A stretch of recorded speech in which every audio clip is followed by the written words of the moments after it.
Okay, so we are at 1 minute past, so I feel like we should make a start because we do have a really short session today. Short but yet very dynamic, and we're going to hear lots of interesting stuff about the work of Healthworks. So my name's Amy Aitken, and I'm a Learning Improvement Support Officer with the Boost team.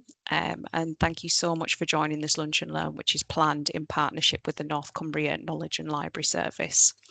Today we're joined by Paul Court, who's the Chief Executive of Healthworks, and he's going to be sharing more information about the work that they're doing to drive impact and reduce health inequalities within our North East and North Cumbria region. If you could move on to the next slide for me, please, Paul, that'd be great. So just a reminder that our Lunch and Learn sessions are part of a series, each one with a different topic. And the idea is that it's a space for health and care staff to come together to share experiences, hopefully learn something new. They all have a focus on quality improvement and change across the system as well, and be signposted to some further resources and potentially make some connections as well. Next slide, please, Paul. Just a couple of protocols before we kind of jump in and get started. So feel free to turn your webcams off and note that we are recording. And then we will have the opportunity at the end to switch your webcam back on if you would like to and put your hand up and ask a question. We've also got the chat for questions and contributions as well as we go through. And just a reminder to please stay on mute, listen with respect and be present, and please do share and spread the learning with your colleagues afterwards. As I say, we'll be popping the recording onto our YouTube channel, and we'll be making that available through the Boost website as well. Good stuff. Okay, so if you'd like to move on to the next slide, Paul, and Thanks I very will much, Amy. hand over. So, hello everybody. I'm Paul Court. I'm the Chief Executive of Healthworks. It's probably just as well you can't see me today because, as you can probably tell by my voice, I'm absolutely loaded with cold. But hopefully, my voice shall carry us through the next 20 minutes or so. So last year was our 30th anniversary. Healthworks is a trusted, innovative, award-winning and values-led organisation. We're a regionally significant leader in preventative, community-based health. We've always believed health is shaped by far more than medicine. It's about where people live, the opportunities they have, the communities they belong to, and whether they're empowered to take control. And Healthworks has remained steadfast in that belief. Because while I think much of the system has become increasingly reactive, we've stayed focused on prevention, on early intervention, on reducing inequalities, on reaching those furthest from support, and on securing sustainable health impacts that improve health outcomes in the North East and Cumbria. I'm sure you're all aware of all of this, but to put it in context, that's our lovely patron there, Professor Michael Marmot. So to put it into context, I'm sure most of you know we're working and living in a region that faces some of the greatest health challenges in the country. And here are some pretty sobering statistics. I'm sure most of you know that the North East has some of the lowest life expectancy rates in the whole country. And it's not just that people are living shorter lives. On average, people in our region live just 59 years in good health. And that's 5.5 years less than the UK average. So people are living more years in poorer health. So yes, our smoking figures have fallen considerably, and that's great. But nearly half of our population, 47%, are living with at least one long-term condition. More than a quarter, 28%, are living with two or more long-term health conditions. Our breastfeeding figures are lower. Our obesity rates are the highest in England for adults and reception-aged children. So our patron, Professor Michael Marmot, highlights within our impact report, which is available on our website, that health isn't just a personal concern, but a reflection of a nation's overall performance. Those social determinants of health, the conditions in which people are born, grow, live, work, and age, are at the core of the disparities we see today. And at Healthworks, we understand this all too well, and our mission has always been to tackle these root causes head on. to prevent health problems before they escalate, and through partnership, develop new treatments and pathways, test new products, and strengthen the resilience and sustainability of our healthcare systems. Here you'll see some of the services we provide. We collaborate with the NHS, local authorities, and universities to design and deliver cost-effective, impactful interventions that secure sustainable health impacts for many conditions that inhibit the quality of life. These address conditions more common in disadvantaged areas, improving physical and mental health outcomes, whilst reducing pressure on NHS services. So we work across the life course to support healthier lives through physical activity and mobility programs, prehab and rehab for stroke, cancer, and once upon a moon, long COVID, pain management for hips, knees, and backs, smoking cessation, diabetes prevention, waiting well for the north of the region and nutritional support, cancer screening promotion with Northern Cancer Alliance, and breastfeeding advocacy.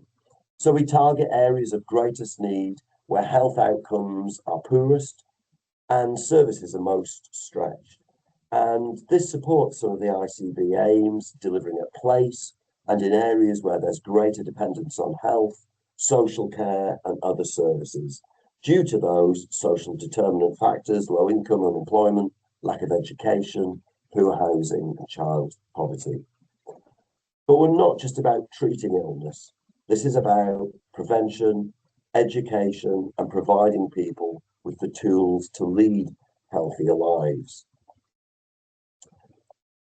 We reached over 18,000 individuals last year, 50% living in the most disadvantaged parts of the region. Again, 68% with more than one long-term condition, and 42% of service users from a diverse ethnic background. But I like to think that our impact report and our figures were more than just a collection of data. I believe it gives a compelling narrative about the transformative effect that personalised, compassionate healthcare can have on individuals, families, and entire communities. And I'm just going to give you a few examples of these. So through our Waiting Well programme, we've already helped hundreds of people prepare for surgery, tackling diabetes, obesity, smoking, low fitness levels. And the results: faster, safer, more successful recoveries. Last year, we saw nearly 400 patients, with 91% from our most disadvantaged communities, who had impressive gains in their weight loss, physical activity, and blood sugar control, transforming pre-surgical support and saving over £2 million in future NHS and social care costs. Our hospital and community-based Stop Smoking service, aligned with Smoke Free Newcastle strategy, is helping residents quit for good, with over 60% of participants smoke-free at 12 weeks. And these results are obviously not only saving lives, but also saving nearly £8 million in future health and social care costs. The North East, as you'll see from that graph earlier, has the highest admissions to hospitals for falls in the over 65s anywhere in England. And through staying steady, our falls prevention programme, we're changing that. We've reduced hospital admissions, keeping people independent, confident, and active in their own homes, saving nearly £4 million in future NHS and social care costs. Our maternal health and breastfeeding support services are bridging gaps. Cultural, language, or systemic barriers are holding families back. And this work alone is saving over £3.5 million in future NHS and social care costs. In the North East, again, the region with the highest cancer incident rates in our country, our cancer awareness work reached over 8,000 people, helping communities and workplaces understand the signs and symptoms of cancer, the importance of screening, and early detection in reducing risk.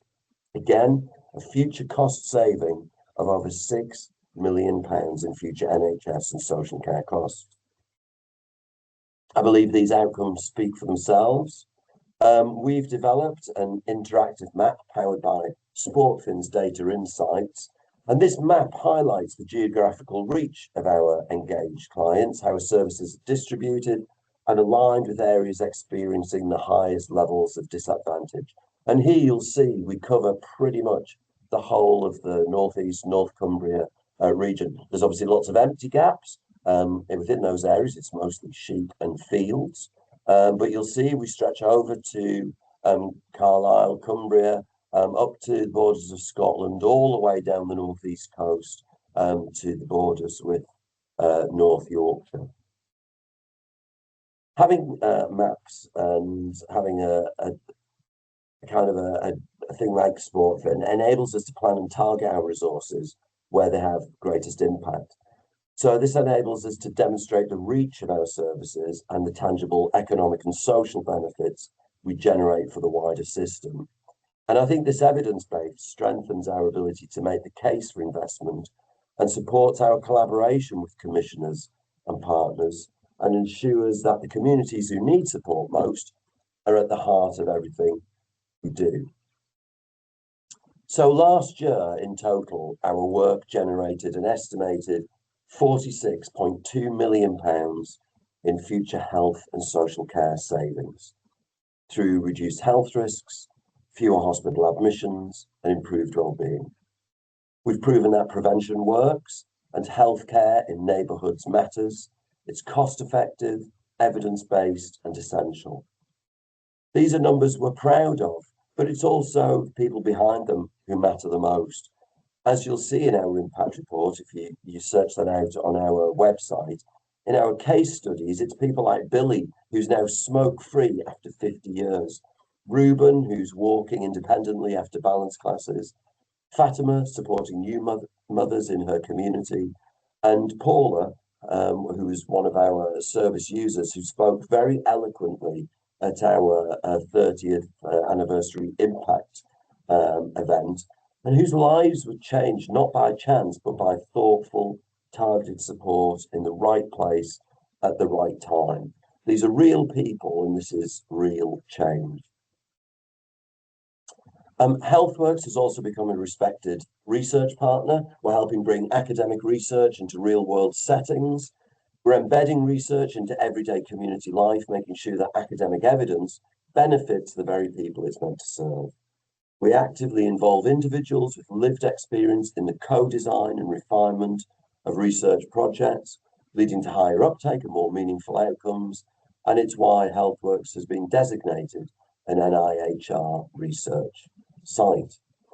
Here you'll see just some of the projects we're supporting. You can again read all about these on our website, as well as the published papers. And we're working with all of the universities across our region. We have academic and student MSc and PhD placements. These are actively involved in delivering interventions and ensuring that research translates directly into practice. And together, our collaborative work is already improving life outcomes for residents across the Northeast. Focusing more resources and attention on supporting people to live, age, and die well in the communities they live in. You'll have all heard of this, the NHS 10-year plan, which calls for more integrated, preventative, person-centred care. And I think, for me, Healthworks is already delivering it, and we have been for decades. We're improving population health, lowering healthcare expenses, and creating a more sustainable healthcare system. If I look at preventative care, we're promoting healthier lifestyles and earlier interventions, detection, screening, and health promotion to prevent chronic disease. We're ensuring our services and resources are focused on reducing health inequalities. We're developing, as I said, innovative approaches, whether that's through digital health platforms, medical devices, or new models of care, excuse me, ensuring they reach the people who need them most. Neighbourhood health, we're expanding access to care through local community settings, reducing hospital-based treatments and admissions, ensuring that services work with people as equal partners in their care, and services are delivered in a way that's focused on what matters to people. Healthworks is uniquely placed to offer our distinctive support through, I think, our long-standing presence and trusted relationships with local communities. And our community-based delivery model allows for authentic engagement. Our work with universities is evidencing strong outcomes in some digitally led services.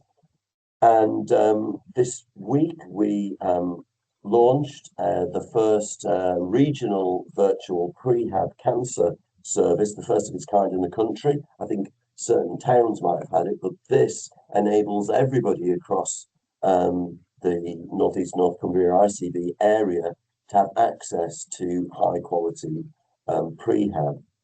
We're also working with partners to explore the use of AI within our sector by developing digital dashboards and real-time data tools that allow for continuous monitoring and improvements of interventions. So working in these three ways enables cost efficiency, reducing the long-term costs of the burden, increased burden of disease by addressing health issues earlier in the life cycle, the move from treatment to prevention, early intervention, and from hospitals to neighbourhoods. So for commissioners, funders and research, when you or those you know are developing plans, please consider how Healthworks can play a key role in proven tangible outcomes for our communities. I believe there's much more we can actually achieve together. We ensure that services work with people as equal partners in their care, and services are delivered in a way that's focused on what matters to people. Again, I think through our long-standing presence and trusted relationships with local communities, we can co-create solutions that are effective, equitable, and enduring, and make a significant difference in the lives of those who need it most. Our partnerships explore advancements in public health, biomedical science, digital health platforms, medical devices, or new models of care, ensuring they reach the people who need them most. Healthworks can co-design and deliver interventions grounded in evidence, addressing health behaviours, prevention and treatment, and making the case for new approaches for better health outcomes. I shall leave it there. Thank you very much. If you scan the QR code on there, I think we're going to share these slides afterwards. It will take you to the website and you can see more of the things that I was talking about during that presentation. I'll stop sharing now and you will see the grimness of the cold. So if anybody's got any questions, I'm more than happy to take them. Fantastic. Thank you so much for sharing all of that, Paul. What wide-ranging and a huge amount of work that's been happening, and great to see that actual tangible impact as well. So yeah, if anybody would like to pop their hand up, feel free to come off mute and ask a question or type something into the chat. And it may be that you don't have a question now, but you go away, you have a look at some of the things and you think about it, or you think about, oh, what could Healthworks do for me and how could we work together more closely? By all means, just get in touch with me and we can have a chat outside of today as well. Thank you so much, Paul. I have a question, if you don't mind. Ooh. I wondered if you could share a little bit more about the co-creation work that you do and that co-production kind of work and how you engage with communities, because you mentioned that you've got kind of long-standing trusting relationships. So how have you gone about building that? I think it's because we kind of started from a place of community development many years ago. I helped co-create Healthworks many moons ago, and then went away and did different things. But at the very heart of what we did was community development model were based on one of the very first healthy living centres in the country, which Sir Liam, the NC chair, helped create as well. And I think it's through that ongoing presence within some of our more disadvantaged communities where lots of health issues impact that there is a trust. People do come to us, they ask questions, they're happy to get involved with research because they know we're going to do things in a way which puts them at the centre. Similarly, because we've been around quite a long time, we see lots of intergenerational work as well now. So we will see people who started with us quite a long time ago, and now we will see some of the people who, they may be having children now we're supporting through breastfeeding or through some of that class as Sure Start work. Yeah, I think it's about because we've been a trusted presence for so long and worked really across with many different communities across the region for so many years. Brilliant, thank you. Yeah, because as we say, we know some particular communities and neighbourhoods, we call them hard to reach, don't we? So it's yeah, really interesting to hear more about what you've been doing. Stella, would you like to come in? I can see you've got your hand up. Yeah. Hi, thank you, Paul. Yeah, thank you. That was That's okay. lovely. I just wanted to ask, in terms of what you're doing with smoking cessation, because that is something my team struggle with, if you could shed more light on sort of what partnerships and what collaborations that you have, that would really be great. Thank you. So Stella, where are you from? Um, Carlisle. And do you work in a hospital or? I work in the hospital, yes. Oh, right. I'm a smoking cessation lead, hence my Oh, well, question. fantastic. Well, I definitely need to speak to you after this. Do you know Balsam at all at Newcastle? I know about Healthworks in Newcastle. But Balsam, do Uh, you know about Balsam? Balsam, no? She's a public health person who's embedded within the hospital, and she's really driven this forward. The work that we're doing with the hospital's trust in terms of smoking cessation on wards, and we're currently looking at going into outpatients as well, has really been driven by her. And it's been used as an example by the NHS online about how things can be done differently within hospitals. I'm more than happy to chat to you outside of here about how we could potentially support your team. We currently started on two wards, one of them respiratory, obviously, and it's about how we can get people who may already be smoking to quit, to certainly think about quitting, and certainly if they're due to have an operation, explain the benefits of why quitting smoking will help them ultimately in the long run, but certainly as they're heading into an operation with potential anesthetics, recovery, all of that as well. Did that help, Right. Stella? Yes, it does. Yeah. I mean, by all means, get in touch with me. We can have a further chat about it with Angela, who delivers, and she kind of leads on our smoking cessation within the community and in hospitals as well. Yeah. Okay. That would be great. Thank you. Wonderful, thank you. And Sandra, I can see you've got your hand up as well. Yeah, hi there. I'll put my camera on. It just seems wrong to speak and not have a face to the voice. But just really, I was interested. I was looking at the website and interested in your pregnancy social groups, and interested to know how those came about, and also the breastfeeding support. I live in West Cumbria, but I kind of cover North Cumbria as a maternity and neonatal voices partnership group. So I was just interested in the initiatives that you'd set up, and that whole approach of working with the community and listening and meeting the needs of how people identify their needs in any local area is so important. Yeah, thanks, Sandra. I mean, really, this is what we've managed to retain is really something that was from the Sure Start days. So when I went and said I went off and did some things, one of them was delivering Sure Starts across Newcastle. It was a fantastic intervention. We're only now beginning to see the benefits of that really, really brilliantly embedded public health program. And so what Newcastle has done it took the decision to try and retain as much as possible of that Sure Start system, which includes things like infant massage, modeling, play and learn with children and families. Certainly in terms of the breastfeeding. So we are, obviously Newcastle is UNICEF baby friendly, and we deliver the training and some of the key elements of that across the city. It's really, really key. I mean, it's one of the Marmot principles, the best start in life. And the best start in life, as you well know, Sandra, is through breastfeeding. We struggle, I'll be honest. Our more ethnically diverse communities really believe in it.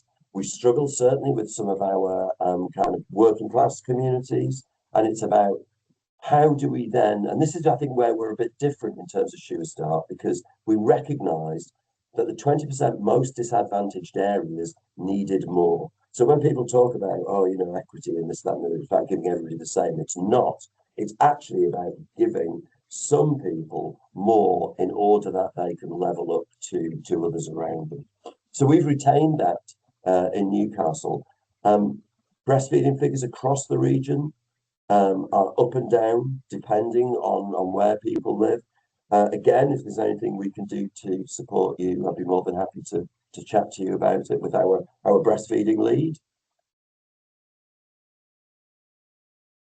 Oh, you're on mute. Yes, Sandra. yeah, I was. I just unmuted. Yeah, just really interested to just really learn and how it's worked elsewhere and what there is to learn from that in terms of supporting locally, really, and that, yeah, it's really a challenge in some communities, isn't it, to support appropriately and sort of break down sort of feeding stereotypes perhaps as well, and have that wider family, social, community support for feeding.